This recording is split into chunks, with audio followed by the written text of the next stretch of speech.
ये कहानी अश्विन की है, जो कि एक व्यापारी था। जिस वजह से अश्विन का ज्यादातर वक्त ऑफिस में बीतता था।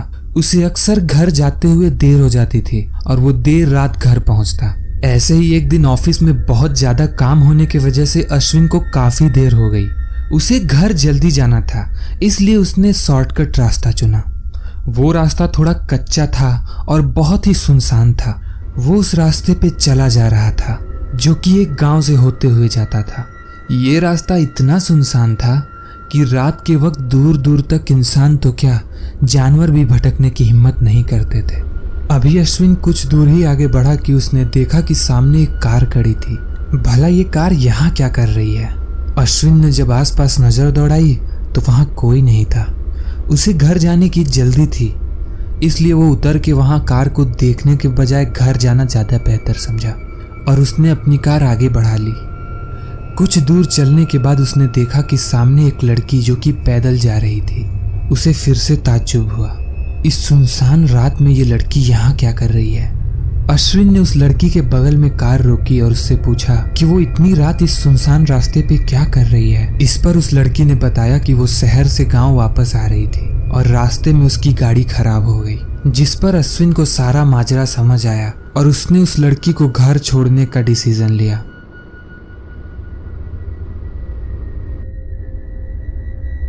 कुछ दूर पे एक मोड़ आने के बाद उस लड़की ने अश्विन को गाड़ी रोकने को बोला और कहा कि वो यहाँ से घर चली जाएगी।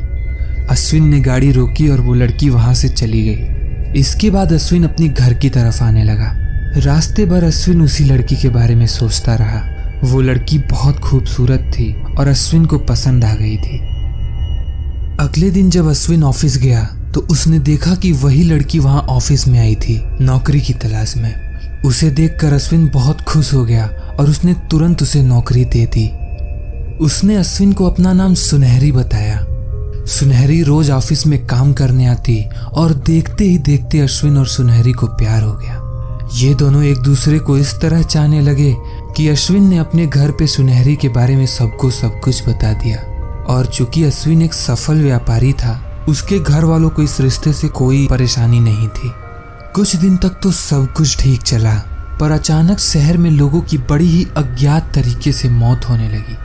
शहर में जिन लोगों की भी मौत होती, उन लोगों के शरीर में एक भी बूंद खून नहीं मिलता था। हर कोई इसी बातों का पता लगाना चाहता था कि इन हत्या के पीछे हाथ किसका है। कुछ लोगों का तो ये भी मानना था कि ये सब काम किसी पिशाच का है। कुछ दिन बाद जब एक बार अश्विन की माँ किचन में कुछ काम कर रही थी, तभी अचानक उन्हें बाहर से किसी के चिल्लाने की आवाज आई। जब खिड़की से उन्होंने देखा तो जो नज़ारा उनके सामने था, उसे देखकर सर से पैर तक वो कांप उठी। वहां सामने सुनहरी बेजान हालत में पड़ी हुई थी। अभी अश्विन की माँ कुछ समझ पाती, उससे पहले अचानक ही उनके आंखों के सामने अंधेरा छाने लगा।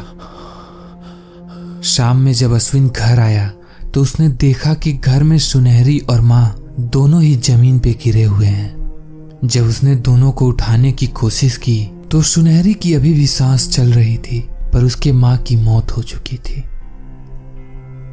अश्विन इस बात से बहुत दुखी हुआ और वो वापस अपनी माँ के कमरे में आया। उस कमरे में उसने पाया कि उसकी माँ ने बिस्तर के नीचे कुछ छुपा के रखा था। जब अश्विन ने उसे निकाला तो वो एक चिट्ठी थी जिसमें कुछ चीजें लिखी हुई थी। अश्विन उस चिट्ठी को पढ़ने लगा।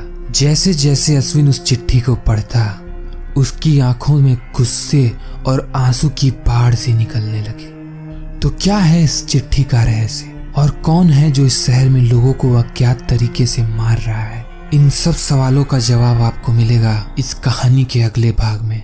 उम्मीद करता हूँ कि आपको ये वीडियो पसंद आई होगी। तो एक काम आपको मेरे लिए करना है, वो ये है कि आप इस वीडियो को लाइक करें और जितना हो पाए उतना शेयर करें।